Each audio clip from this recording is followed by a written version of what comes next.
झारखंड के रामगढ़ जिले से एक बड़ी ही खूबसूरत तस्वीर सामने आई है। रामगढ़ वन विभाग में पहली बार ड्रोन के जरिए जंगल संरक्षित करने के लिए एक अनूठे तकनीक का इस्तेमाल किया जा रहा है। वन विभाग अब हाईटेक टेक्निक से न सिर्फ आमजनों को जंगली हाथियों से सुरक्षित करेगा, बल्कि जंगल में अवैध गतिविधियों पर भी पैनी निगाह रखेगा। इसके साथ साथ जंगलों को और भी घना जंगल में तब्दील करने के लिए आधुनिक तरीके से वृक्षारोपण भी करेगा। दरअसल रामगढ़ वन विभाग ये सारा कार्य अब हाईटेक ड्रोन के जरिए करने जा रहा है। रामगढ़ डीएफओ नीतीश कुमार के अनुसार इस तरह हाईटेक ड्रोन का इस्तेमाल झारखंड में पहली बार रामगढ़ जिले से इसकी शुरुआत की जा रही है। वन विभाग 24 लाख रुपये मूल्य की एक हाईटेक ड्रोन मंगवाई है। इस अत्याधुनिक ड्रोन के जरिए आमजनों को जंगली हाथी के आतंक से सुरक्षित कर सकेंगे, क्योंकि इस ड्रोन में थर्मल कैमरा लगा हुआ है जो कि 30 मीटर की ऊंचाई तक ऊपर जाकर आसपास के क्षेत्रों को न सिर्फ दिन में बल्कि रात में भी हाई रेजोल्यूशन की वीडियो या फोटो लेकर भेज सकता है। इसके साथ यह 1 किलोमीटर का एरिया भी कवर कर सकता है। इस ड्रोन के जरिए जंगल में विचरण कर रहे हाथियों की सही लोकेशन ट्रेस कर उन्हें ग्रामीण क्षेत्रों में आने से पहले ही रोका जा सकता है। साथ ही साथ वन विभाग जंगलों में उनके लिए पर्याप्त भोजन की उपलब्धता भी सुनिश्चित कर सकता है। वन क्षेत्र में गैर कानूनी गतिविधियों पर अंकुश लगाने के लिए ड्रोन वन विभाग के लिए रामबाण साबित होगा। यही नहीं, वन कर्मी जहां घने जंगल में आसानी से नहीं जा सकते हैं, वहां ड्रोन के जरिए आसानी से वन विभाग की टीम वहां की लाइव तस्वीर देखकर गैर कानूनी गतिविधियों पर आगे कार्रवाई कर सकेंगे।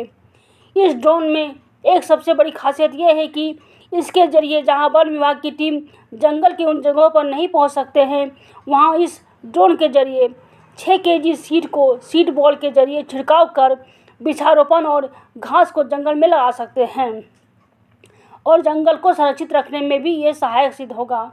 इस मामले में रामगढ़ जिले के डीएफओ नीतीश कुमार ने बताया कि वन्य जीव प्रबंधन योजना के तहत हमने एक अत्याधुनिक ड्रोन का क्रय किया है। इस ड्रोन में बहुत सारी विशेषताएं हैं। सबसे प्रमुख विशेषताएं हैं कि जिस क्षेत्र में विभाग के लोगों के द्वारा जाकर वृक्षारोपण किया जाना मुश्किल है, वहां पर भी हवा के माध्यम से जो वर्षों के बीज हैं उसका प्रचार प्रसार करेगा। न सिर्फ वृक्ष का बल्कि घास के बीज का भी इसका प्रचार प्रसार कराया जाएगा। ड्रोन में इसके अतिरिक्त फ़ायदा यह है कि इसमें थर्मल कैमरा लगा हुआ है, जो रात में हाथी का झुंड जो दिखाई नहीं देता था नॉर्मल कैमरा से, उसको भी थर्मल कैमरा से ऑब्जर्व कर पाएंगे। हाथी की झुंड गांव की तरफ ना आए, इसके लिए भी हम लोगों की भरसक कोशिश रहेगी। यहाँ तक इसके और भी फायदे की बात हो, इसको उड़ा कर जगह जगह हम लोग चेक कर सकते हैं और देख सकेंगे कहीं कोई अवैध गतिविधियाँ तो नहीं चल रही है। अगर चल रही है तो उस पर उचित कार्रवाई की जाएगी। झारखंड में मेरे नॉलेज में ये पहली बार किया जा रहा है। रामगढ़ से महेश प्रसाद की रिपोर्ट। टाटा के वन्य जीव प्रबंधन योजना के तहत हमने एक अत्याधुनिक ड्रोन का क्रय किया है।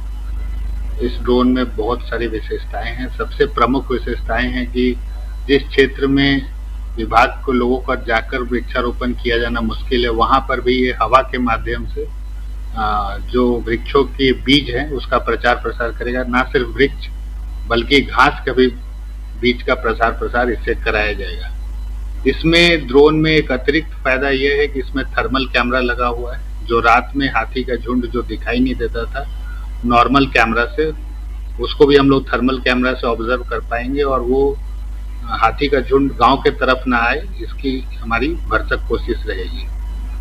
जहां तक इसके और भी फायदों की बात है, तो जैसा कि ड्रोन है, ड्रोन में कैमरा लगा हुआ है, तो हम लोग इसको जगह जगह पे उड़ाकर चेक करते रहेंगे कि कहाँ कहीं अवैध गतिविधियां तो नहीं चल रही है। अगर चल रही है तो फिर उचित कार्रवाई की जाएगी। क्या कुछ लागत है? इसकी लागत 24 लाख रुपए। झारखंड का ये पहला रामगढ़ में एक्सपेरिमेंट हो रहा है? जी हाँ, झारखंड में मेरे नॉलेज के हिसाब से पहली बार किया गया।